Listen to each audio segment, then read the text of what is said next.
All right, welcome everyone. Thank you so much for coming. I'm Disan Davis, and I'm here with Lizzie Krisch and Odaelys who will introduce themselves in a moment.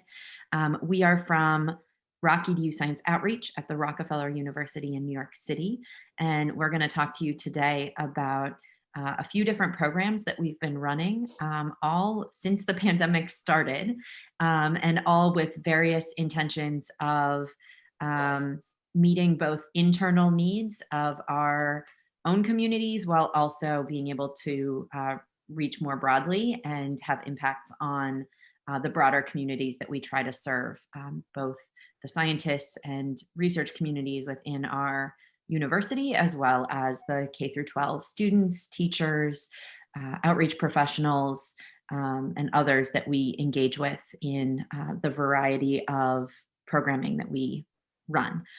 So I am the program manager for RockEDU Science Outreach. And I guess, Odaelys, you want to introduce yourself? Yeah, so hello everyone. I'm Odaelys Pollard. I'm the RockEDU scientist and educator. Hi everyone, my name is Lizzie, and I am the RockEDU program coordinator. Wonderful. All right, so before we sort of hop into this conversation, we chose a quote that we feel like really helps to frame this discussion and sort of highlight the things that we care about when thinking about inclusion. So we can all take a moment to read this quote, but pretty much it highlights the idea that inclusion is not a way to make people fit into the structures we have, but rather it's about expanding and creating new frameworks and new structures to support everybody in our communities. All right, so I'll be starting off with Biome, and Biome is a mentorship education community where people can share resources, collaborate, network around shared ideas in mentorship. But before I kind of get into what Biome's all about, I want to share the inspiration behind Biome and what led to its creation. I do frame this as science in reach because it was really focused on trying to build up an internal mentorship community among our scientists. So a couple of things that I have shared here that sort of happened at the same time. So obviously it's been over a year now of this pandemic, but at the beginning, these ideas of human connections changing, having a harder time, obviously, connecting in the way that a lot of us were used to was very challenging, along with the fact that mentorship was something that was still happening, even in a virtual capacity. So we had a science program. I'm sure a lot of people as well were doing online programs, online mentorship, mentorship happening in different ways, and something that all of us kind of are engaging with in different capacities. So throughout a career in science, you oftentimes are either a mentor or a mentee, or a mentor and mentee at the same time. And then all of this kind of happening as we strive to make science more equitable and more inclusive, and realizing that placing mentorship at the front of this is really important in actualizing all of these values that we care about, because in mentorship, you really have the opportunity to facilitate belonging in science and for people to realize that they have a place and feel comfortable being part of science. So these are really important skills that we really can't afford to miss the mark on.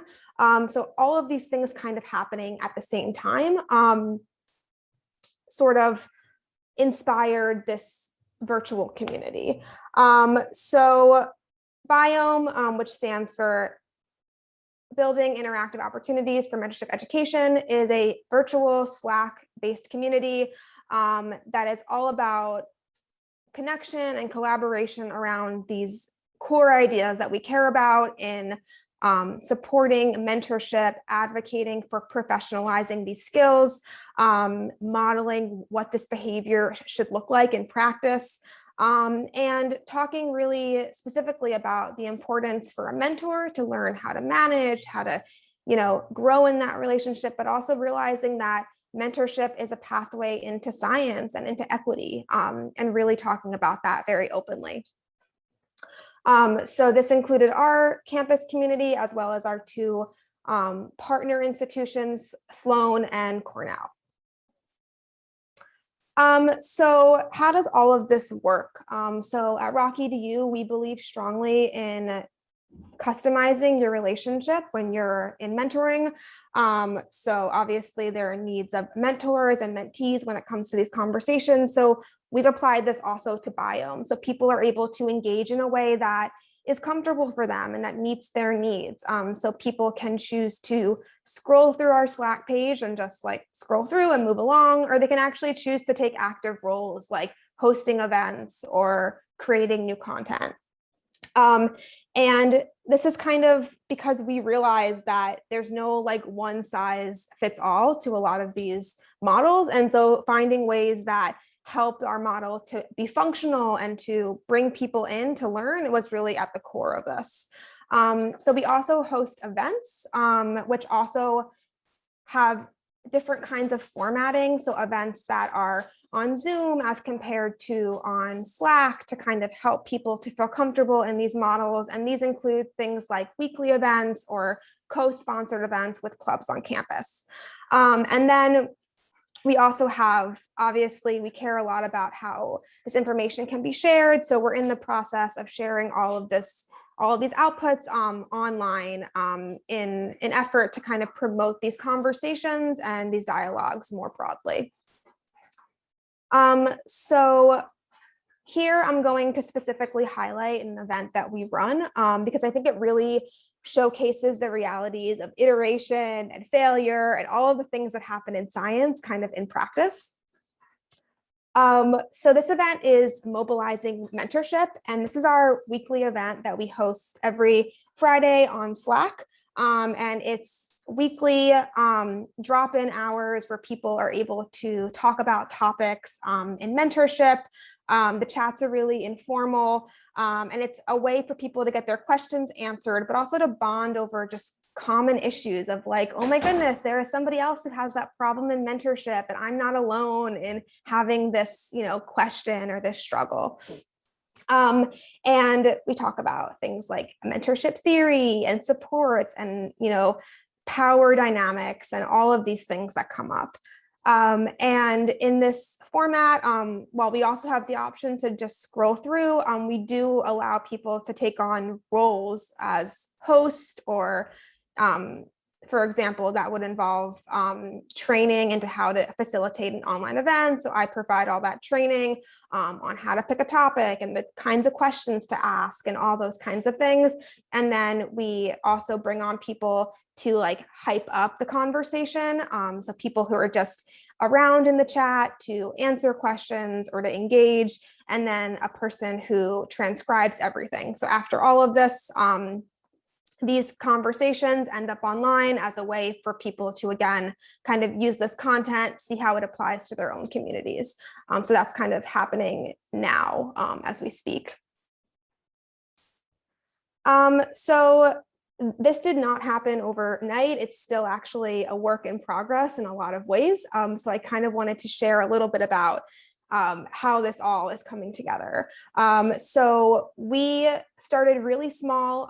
We only were open to our campus community. We launched a few months ago, and we were very explicit about being a soft launch phase, coming in kind of on the ground as we're not having a ton of events yet. It's kind of in those early stages. And we had a handful of people who signed up, and 2 days after we launched our first Mobilizing Mentorship, and we would just kind of ask questions about topics. So for example, our first week, we talked about feedback, and I would pose a couple of questions of like, what's hard about feedback? What's easy about feedback? And I realized after a few weeks that it just, I felt like we kind of needed more. We needed to be kind of tethered to a broader context. So we started to share some articles every week to contextualize these conversations. And that was really exciting and dynamic, and it felt fun and engaging. But then after a few weeks, after more like iteration and reflection and trying to figure out kind of where to go from here, I kind of realized that people still weren't engaging. I don't know how many of the people here have had issues with online engagement, but it's really hard to keep people coming back and engage in an online format. So I started to kind of think about how we could set roles to give more meaning in these spaces. And I think an issue that we were having was that people weren't really understanding what they had to offer to the space. So how they were coming into Biome to learn, and they're like, I'm not really sure if I have anything to offer.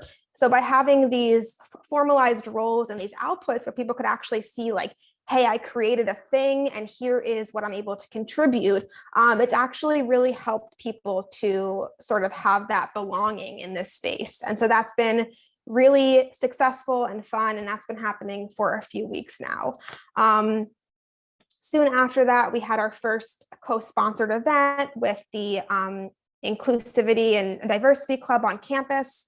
And it was all about, what does it mean to be a good scientist? How can we challenge these norms? How can we challenge ourselves to kind of keep striving for inclusivity? And then pretty soon after, we opened up to Sloan and Cornell. So currently, as you can see on the right side of the screen, we're majority graduate students, a fair amount of postdocs, and then we have like RAs, staff, heads of lab or PIs, and other. So there are 46 people currently in our community, still learning, still growing in that space.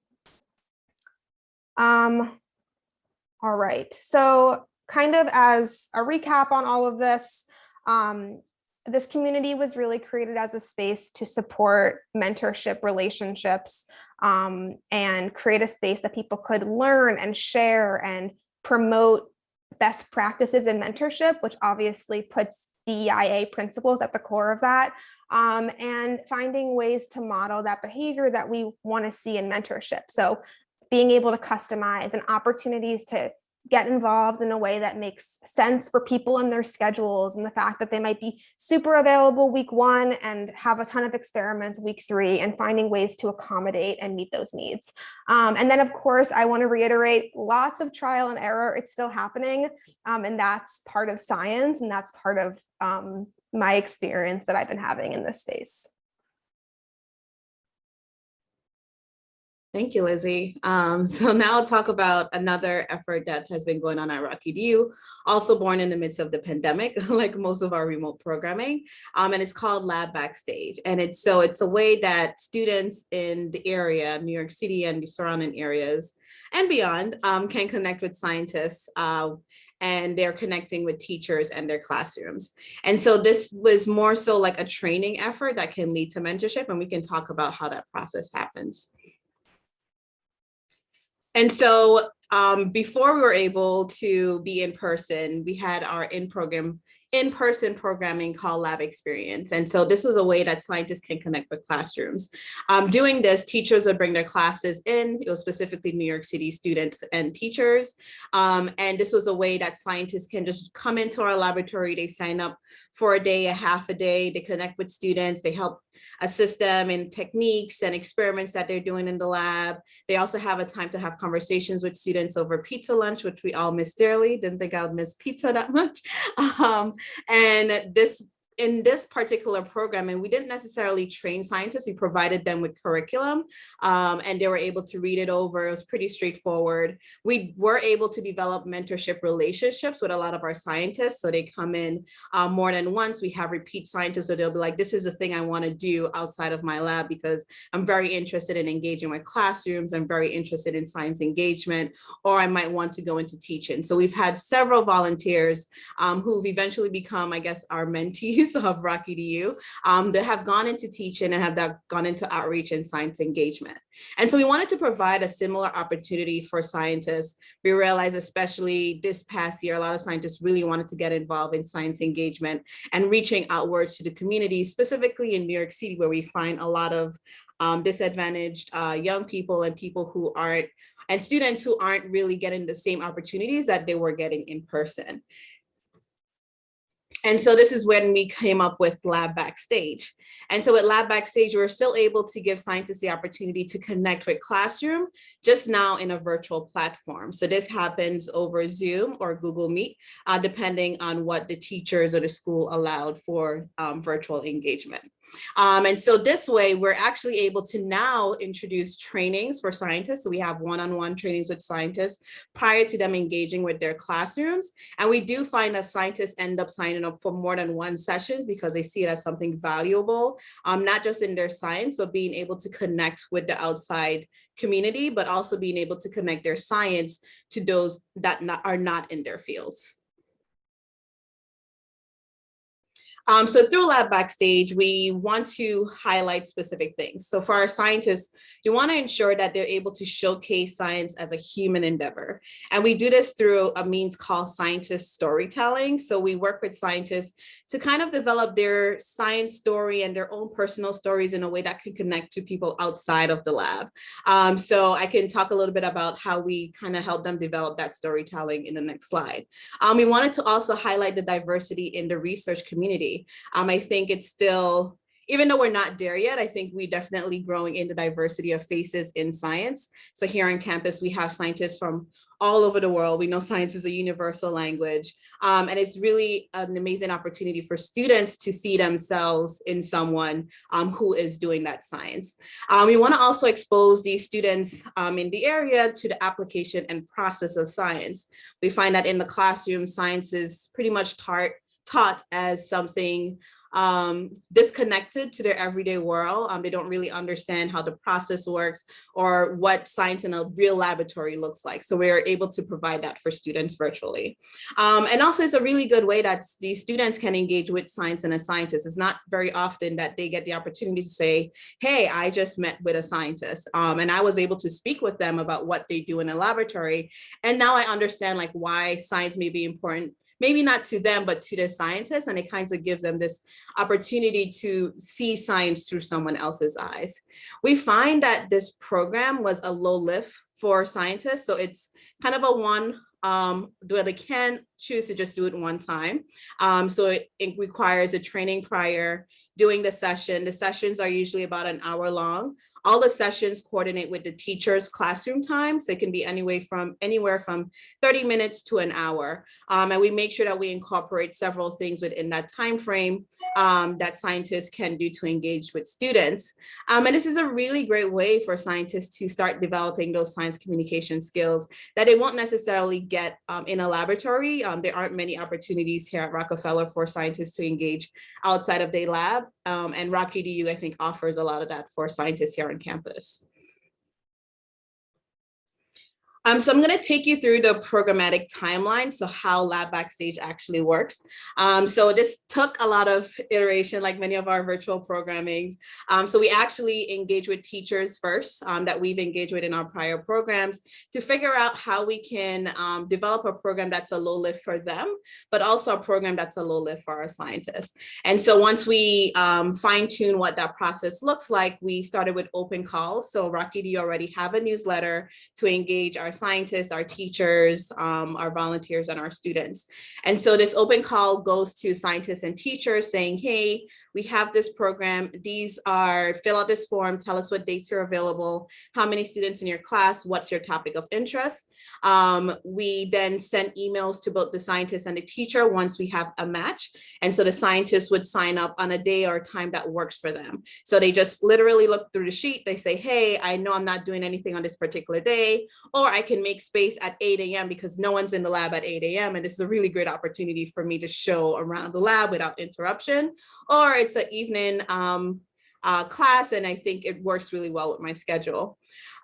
So what's really nice with this program is that we're able to work with scientists prior. So we find that a lot of times programmings that are offered to scientists to kind of tell their science and their story, they're not really given the information or the training to do that effectively. And so we really wanted to focus on that with this particular program. So I meet with scientists a few days prior to their presentation or a week, depending on how much help they think they need. We go over ways ways that they can tailor their science to a student audience.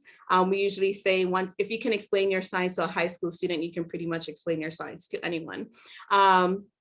And once that's over, then we connect the teacher and their classrooms with the scientists. And like I mentioned, this is over Zoom. We always have a member of RockEDU on the Zoom or whatever virtual platform that you're using, just to help engage with like the chat. We find that students now engage more through the chat. So we help to translate the questions in the chat to the scientists that's doing the presentation. What's also really nice is that afterwards we're getting feedback, not just from the teacher, but we're also getting feedback from the scientists. You can click on the thing. So in the next couple of slides, I'm going to focus on how we work with the scientists to tailor their science to the audiences, but also how we work with the scientists afterwards to get their feedback, to figure out what are ways that they can improve their glows and their grows. What are some things that you did well? I usually try to incorporate all of the teacher feedback. A lot of the teachers put their student feedbacks on there. So it's really nice for the scientists to realize like, oh, I was really nervous that they wouldn't care about like my microscope or my centrifuge. And I realized that the students actually found that fascinating.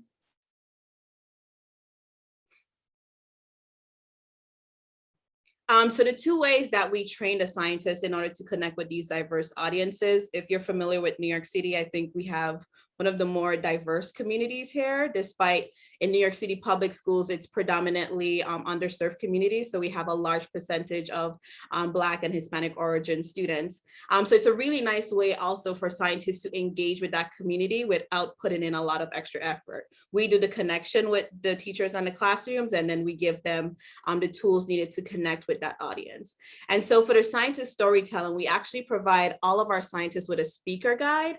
And so in that guide, it kind of go over how to talk about your science. What are some jargon in your field that you think that if you were to explain to someone outside of your field, they wouldn't be able to understand? But also, how can you connect with this audience by removing your scientist hat? And so with students especially, you know, you're telling them, you're introducing them to a scientist, and they're already like, oh, a scientist, like I can't speak to them, they're like up here. So we really want to ensure that scientists come to the table and say, hey, I'm actually from so-and-so, I enjoy hiking, my favorite food is tacos. What's your favorite food? I really kind of get a down-to-earth feel with the students and the scientists, so that the connection through the presentation goes a lot better.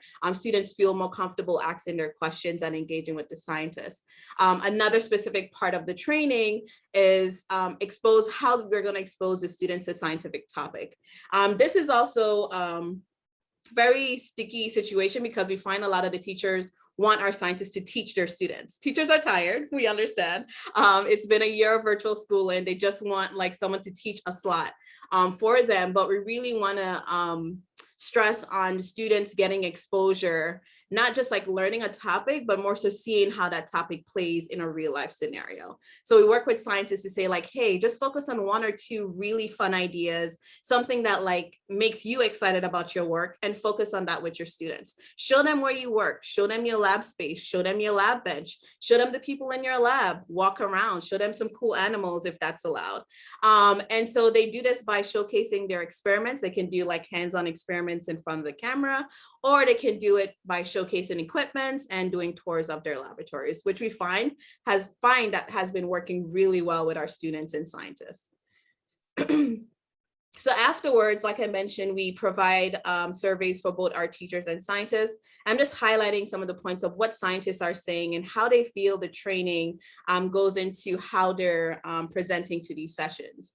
So one quote is that, I really appreciate the help the RockEDU team provides to make sure that the message you want to deliver to the students are clear and straightforward. So a lot of scientists are coming in, like I mentioned, with very little science communication skills, and we're hoping that we can provide that for them to help them connect their message with students. And then we also realize that scientists see that certain things can be cool to students that they didn't really think were cool. So one mentioned that they learned that looking at cells under a microscope is really cool to the eyes of a high school student.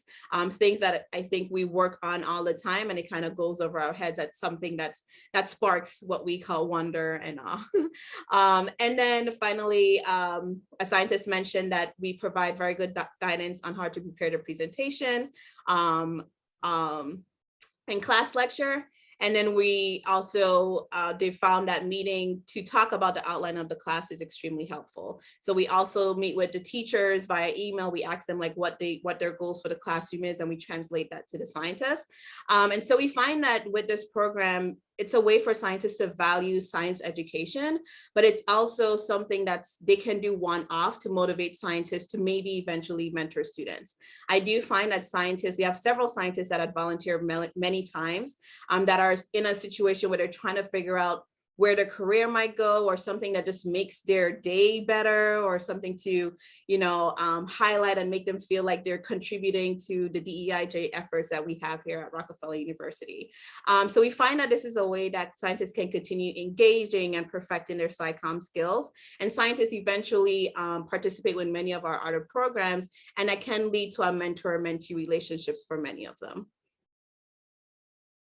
And so throughout this program, we've actually been able to engage with over 600 students in the New York City area.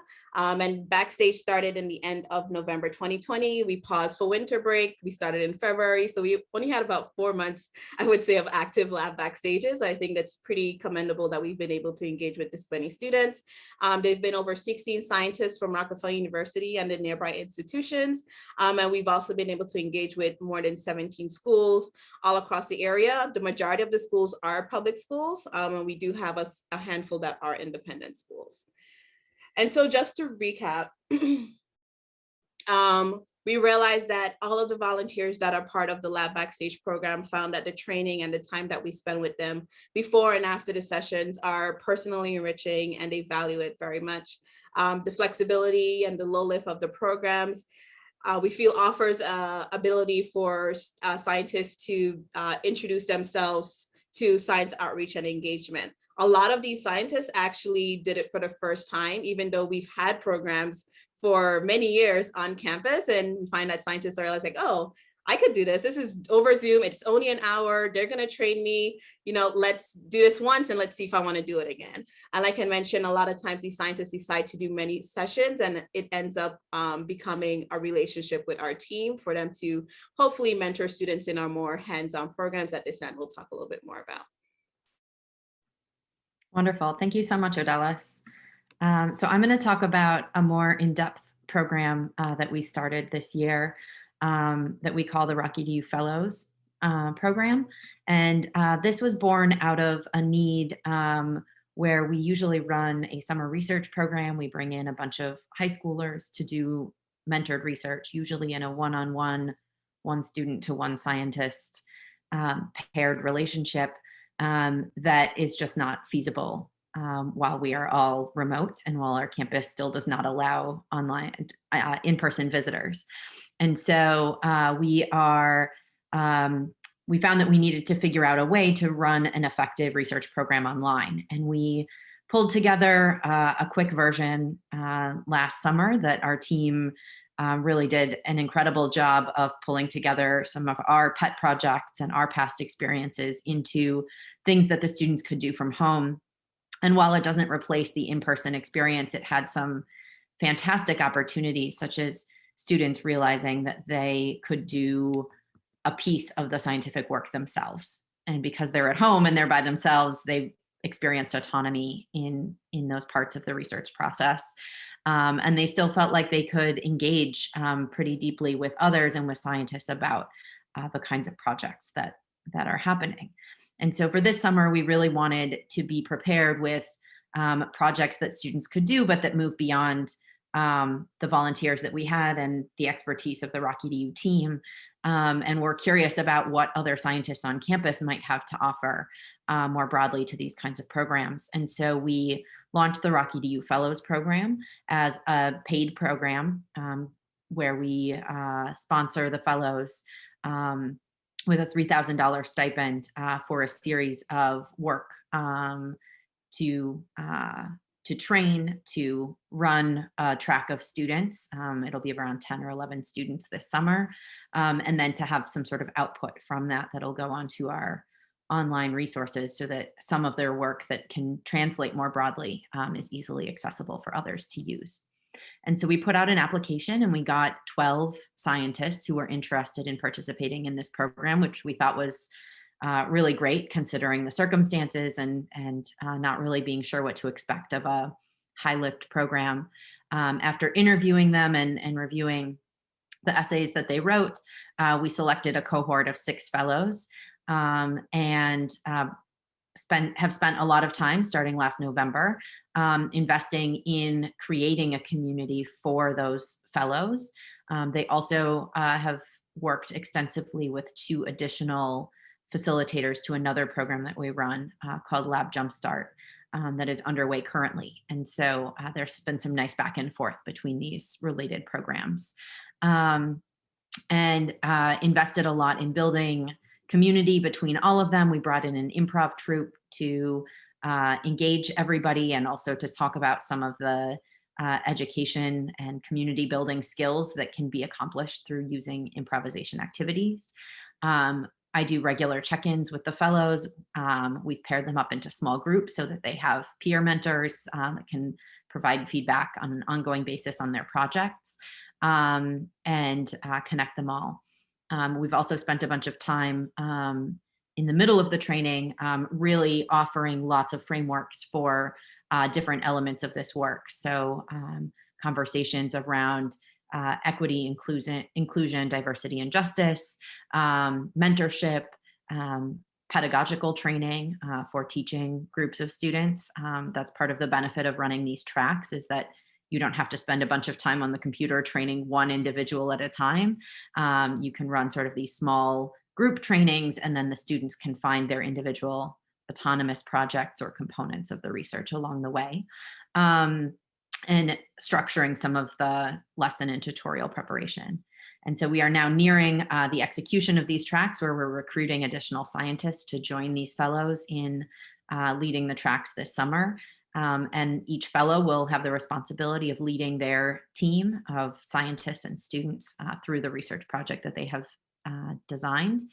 And then afterwards, we'll pull out a key nugget of that we think is translatable more generally as a demonstrated product of the work. So to dive a little bit more deeply into some of the components of the training, I had mentioned some of these pieces already, and I'm going to dive in a little bit more deeply into 2 of them. So for the mentorship and racial justice training, a few of the things that were learning opportunities and takeaways for me was, one, because Rockefeller has such an international population of scientists, some of our scientists in this program came from abroad to do their research with us. And we realized that, the ways that we think about race, the ways that we talk about gender, such as pronouns, can sometimes be unique to the American experience or to English as a language. And we had some really interesting opportunities to have conversations with people about what was familiar to them or not familiar to them about these things, and how to take their experiences and still be the best mentors and facilitators and leaders that they can be for our mostly American student population, who are aware of the struggles and the contextual pieces involved in being educated in America.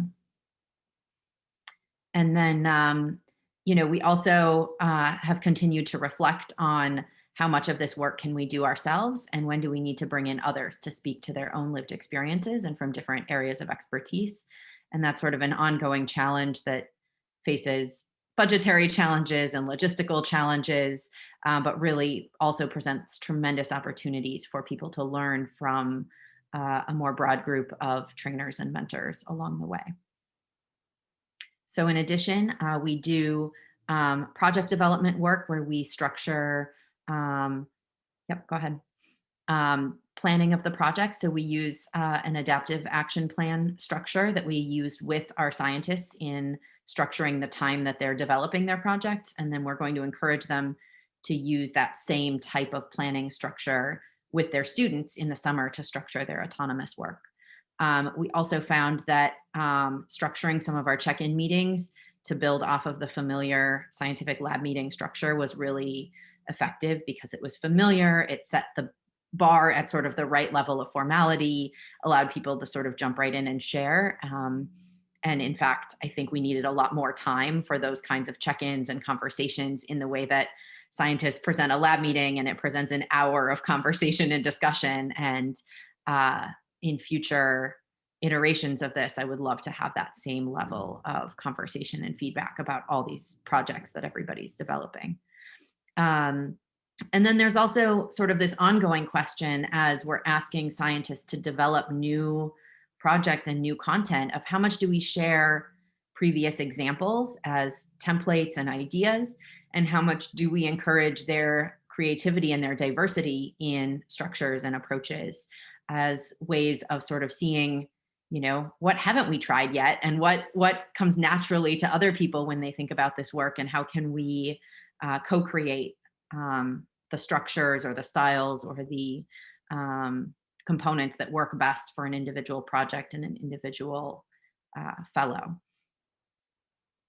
And then finally, you know, how do we encourage the scientists to prepare before they've actually started working with these students? You know, while we haven't met most of the actual students in this program yet, we have run these types of programs for many years and we're familiar with these audiences. But these fellows are coming in and many of them have not.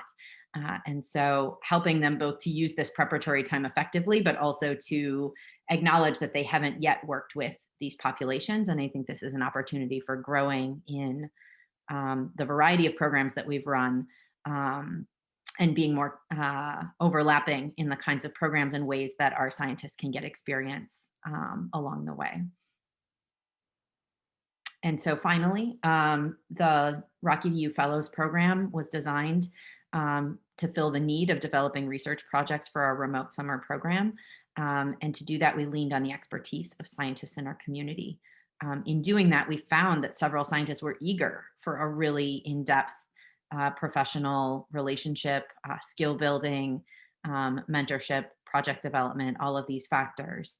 And so we're eager to think about what future iterations of this might look like to continue to understand the needs of our community and how we best could fill them. And then how we best deliver such a program or some of these experiences is still evolving as well. So with that, we are done talking and we would love to hear from all of you.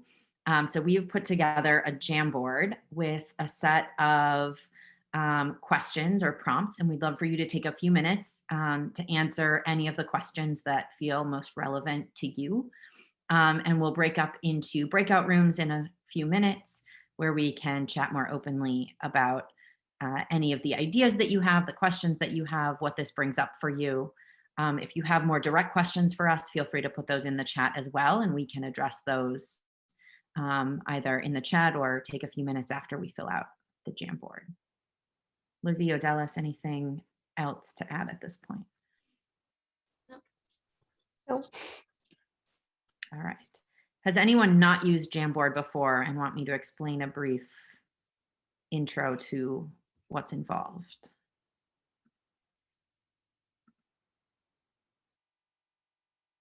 Would it be helpful to share the screen and just go through the different ones? Yes. Okay. So I can do that. I think I have that up. Also, so Jamboard, it's a way that we can all anonymously share our thoughts. And so we have 4 different boards. The 5th one has a lot of our resources on there. And so the first board is who are your internal inward group stakeholders who are involved in your programming. You can annotate by using the sticky note. So you can type, you can save, and cancel, and you can place your sticky note where you need to. I'm just going to delete that. You can also, if you're good at it, you can write something. If something that resonates with you that someone else wrote, you can either put a check mark next to it or put a +1 next to it. The next slide just asks, share an event or experience that felt meaningful in meeting a need for equitable access in science. So feel free to share your thoughts there. The other slide are what are some constraints or limitations that you face in developing new programs or initiatives? And the final slide, how can you adapt your programs to promote equitable access to STEM? So feel free to bounce around or start on slide 1 and make your way over to slide 4. Feel free to comment on other slides or just put your own thoughts on them.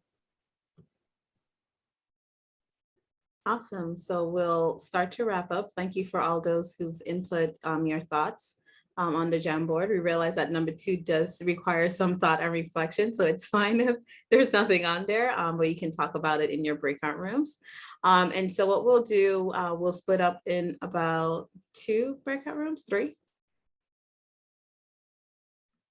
I think we can just stay here. Okay. We're a pretty small Okay. group. So people can chime in with thoughts or reflections or questions.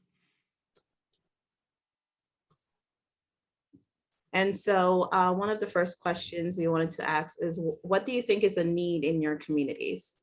So you mentioned some of the stakeholders in your community, the inward stakeholders. So when you're thinking about those folks in your community, what do you think is a need that either you can offer or that you would like to offer? I think I can share. I mean, I'm taking the workshop even though I'm on your team. I have to say it's been like, I'm having like a lot of like, wow, we really should be doing this, right? And yeah, based on yesterday's conversations and just thinking about our students, and I'm feeling like maybe we should be doing more with community colleges, for example. I don't know if this is what sort of where you want to go, the direction you want to go in for this question, but that's sort of the things that are coming up for me as I sort of think about it, as being able to see this in a big picture. It seems really really interesting to think about as community college as an underserved population of students. I really liked your discussion about the lab backstage. So I work in an office, the Office of Societal Impact, and we get a lot of, not a lot, but we get some requests, especially from early career faculty who want to engage high school students and have that excitement to do so. And I find myself saying the same thing over to individuals, you know, and not really having a coordinated effort to do that. So I really, really like this idea and putting all of the components in one place. We actually do have a document, maybe similar to what you use, that I use to reach out to teachers and get all their information, including like, where do they park and where do they sign in to the, you know, if it's in person.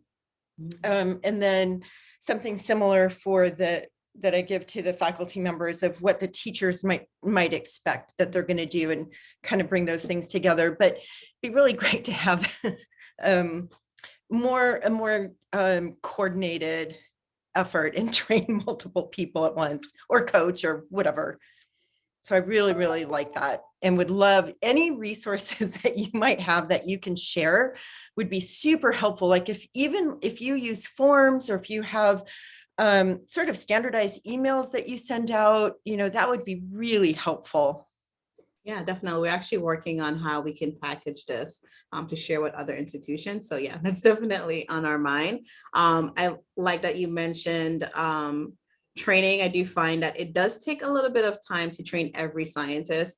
And we do find that the scientists do still want to train for their next session, because they might want to like tweak their topic and they just want to make sure that it's fine. And I think the pro of doing it individually is that you know, maintain that relationship, right? You kind of develop this comfort level with, you know, the scientists.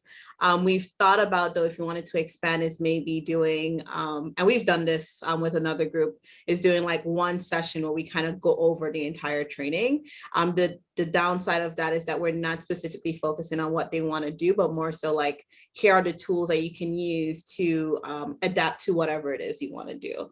So it's, I mean, you can target more people doing the group training, and you can decide like what's your bandwidth and how to navigate that with your communities.